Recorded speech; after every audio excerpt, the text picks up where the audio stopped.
Hey everyone, Happy New Year, and we want to say Happy New Year and welcome to the very first Radiotopia Presents of 2024. It's a series that we are truly excited about. It's called Shocking, Heartbreaking, Transformative. Now, this is from documentarian Jess Shane, who put out an open call on Craigslist and then worked with 4 strangers to explore the standard rules that documentarians and journalists use to tell their subject stories. So the series gets into all sorts of questions about what happens when people's real lives are collected, edited, and consumed. The show pulls back the curtain on what goes on behind the scenes of your favorite nonfiction shows. And then it turns in on itself and some really interesting twists and turns along the way in the making of the show. I've gotten to know Jess a little bit over the making of this show. Every time I chat with her, there's a new wrinkle to this story. It is really incredible. So go check out the new Radiotopia Presents series, Shocking, Heartbreaking, Transformative. It is out now on your favorite podcast platform.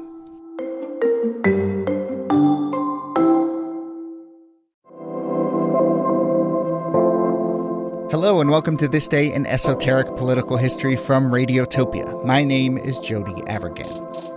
This day, June 9th, 1987, former Grand Wizard of the Knights of the Ku Klux Klan, neo-Nazi, probably America's most well-known white supremacist, David Duke, announces his campaign for president while standing on the steps of the Georgia Capitol.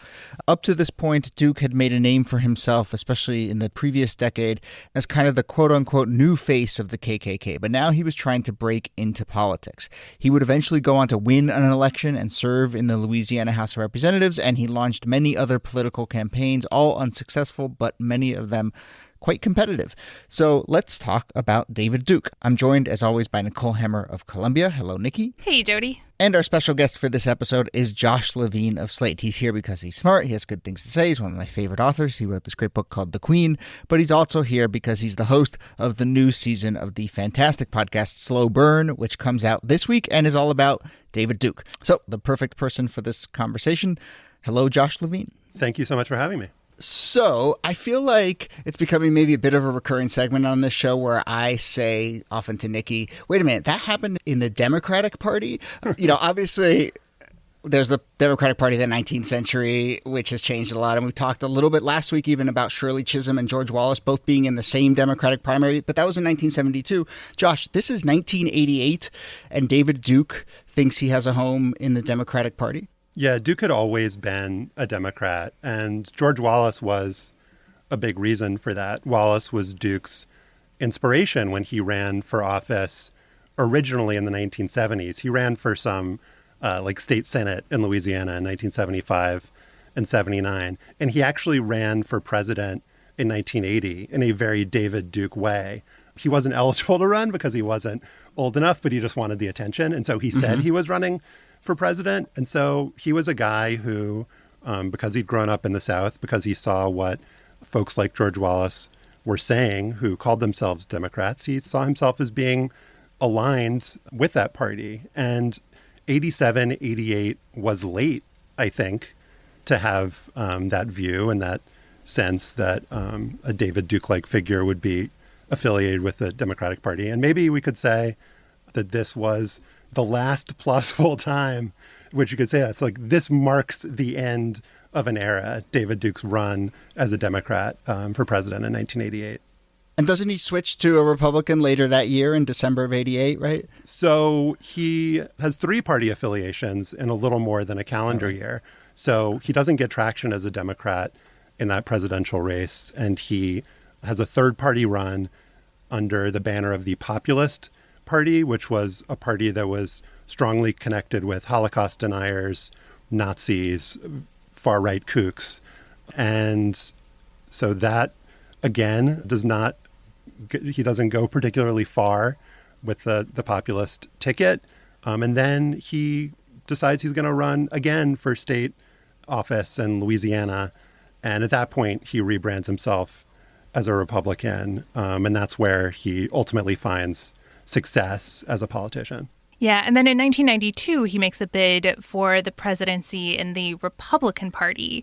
And ultimately, he doesn't get much traction, and he's also denounced by the Republicans like he's denounced by the Democrats, because being affiliated with the Klan and with the American Nazi Party is not good branding in any major party in the U.S. But he sees Pat Buchanan's run as basically picking up a lot of that energy that he was bringing to the race. In this 88 run in the Democratic Party, I mean, Josh, what happens when he decides to enter? How quickly does he get pushed out, or how forceful is the rebuke of him? So in June of 87, when he makes his announcement on the steps of the Georgia state capitol, Duke is talking very big about his plans, and he's casting himself as the counterpart to Jesse Jackson, who had made a very strong run in 1984, was back at it in 1988.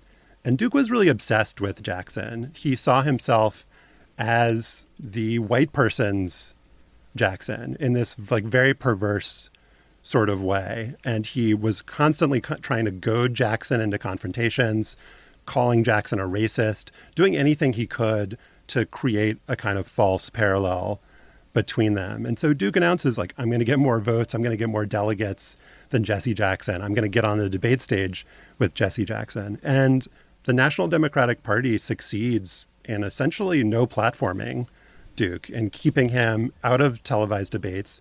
Duke actually tries to file a lawsuit, which doesn't go anywhere, working with state parties and keeping him off the ballot.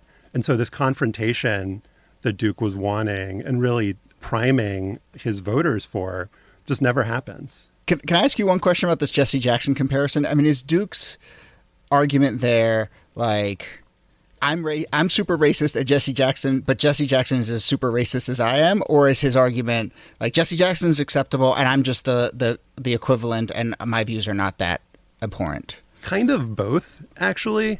He talks about white rights. He had rebranded himself at this point from being the Klan leader to being a white civil rights activist. And, you know, his favorite rhetorical move is to say, you know, Duke's organization is the National Association for the Advancement of White People.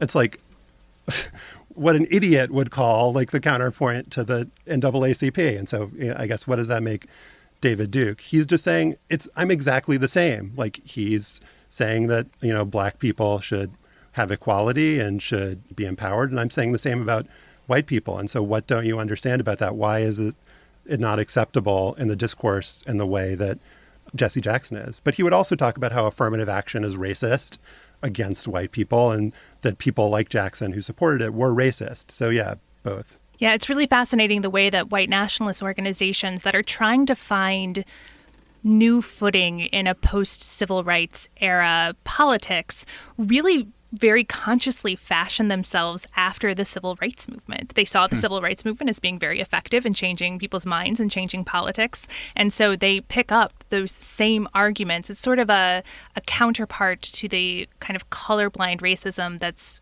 coming up in the Republican Party at that time. And this is a more color-conscious racism that they see as sort of the counterpoint to the Black Power movement. Duke actually said once that if he was black, he would have been Malcolm X.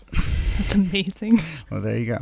So in the scope of Duke's career, you know, 1988, like, is he someone who has a following and feels like he has a voice, or is he, because something you said earlier gave me the sense that he was like just sort of casting about for anyone who would put a microphone in front of his face by this point? He was a little bit off the radar screen in the first half of the 80s and into 88. He had been this infamous figure in the 70s as the young kind of new face of the new Ku Klux Klan. He got on TV a bunch. He got interviewed a bunch. People were interested in him because he was wearing a suit and sometimes burning crosses, but sometimes, you know, going on the Tom Snyder show. And there was this sort of fascination with him as a cultural figure. He realized at a certain point that there was going to be a ceiling on him as a Klan leader, wanting to be a national political leader. So he leaves. I mean, he leaves for many reasons, but that was one of them. And then he just kind of runs out of juice. Like nobody wants to talk to him anymore. He seems way less interesting.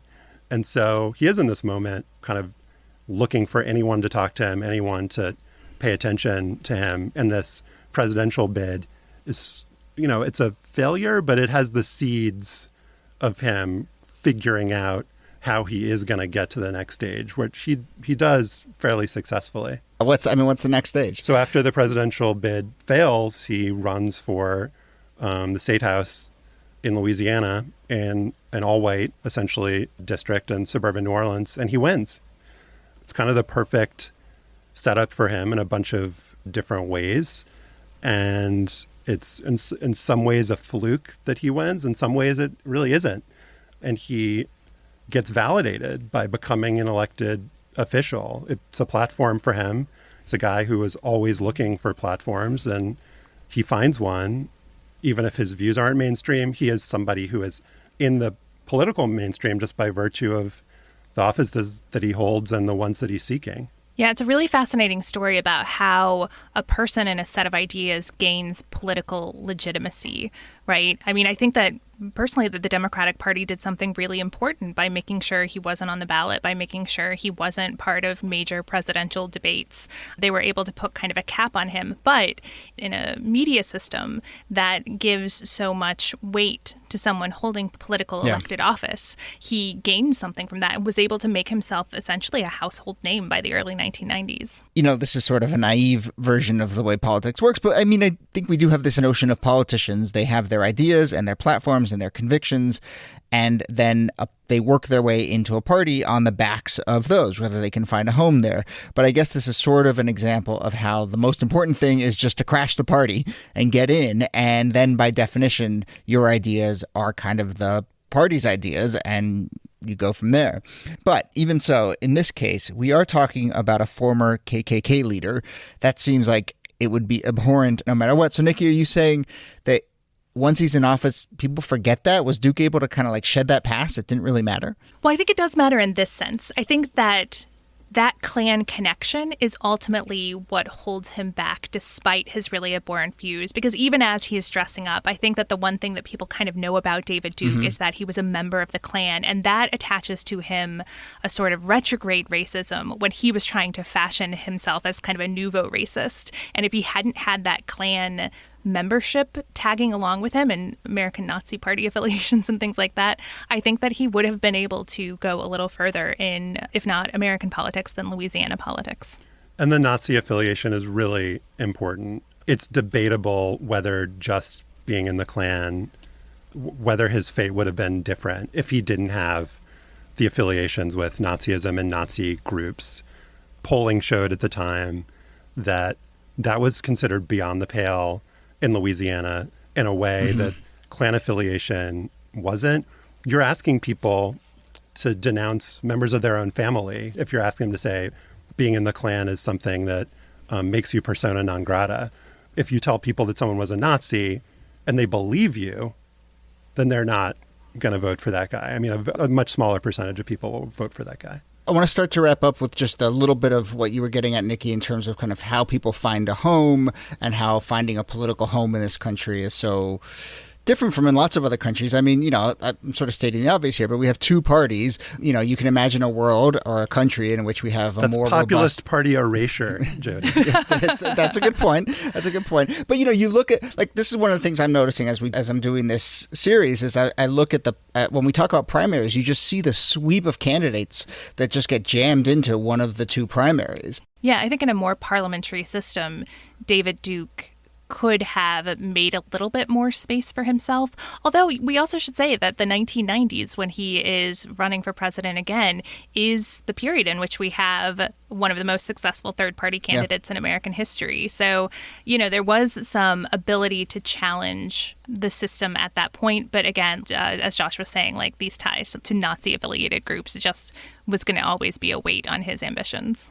Josh, tell us a little bit about the season that you've got coming out. It launches on Wednesday. People should go find it. But, you know, one thing I want to know is, like, how much, I mean, Duke is still out there. He's still, every once in a while, you know, someone does put a microphone in front of his face. I mean, how much do you bring it up to the present, or is this really about how he got his rise? Really focused on this period that we've been talking about, primarily in Louisiana in the late 80s and early 90s, when he was a threat.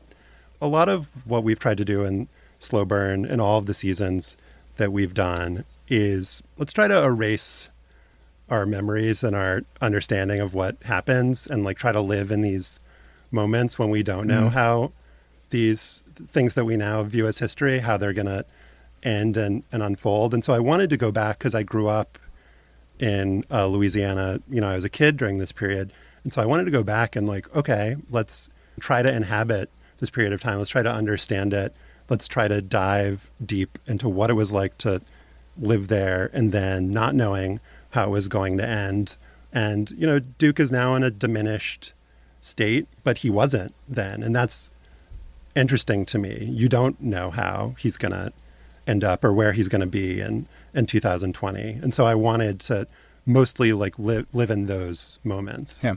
All right. Well, I'm really looking forward to listening, and congratulations. You can say that now that you're a day away from it starting to come out. But Josh Levin, thank you, as always. Thanks, Jody. And thanks to you, Nicole Hemmer. Thanks, Jody. And I will say that Josh is going to be with us for the next episode as well. So come back on Thursday for that after you've listened to the first episodes of Slow Burn. Lots of listening for you listeners to take care of in the next day or two. All right. This Day in Esoteric Political History is a proud member of Radiotopia from PRX. You can find out lots more about the show, including how to suggest a topic at thisdaypod.com. Follow our Instagram and Twitter feeds at thisdaypod. Our researcher and producer is Jacob Feldman. Thursday, we're actually going to change the format a little bit. Josh will be with us again, and we're going to talk about a day in 1963 where 4 incredibly crazy, history-making, memorable moments happened all on the same day. Just one of these moments in history where you can't believe so many things happened right around the same time. Sounds familiar? So that's 4 things on one day of political history. That's coming up on Thursday. My name is Jody Avirgan. Thanks again for listening, and we'll see you soon.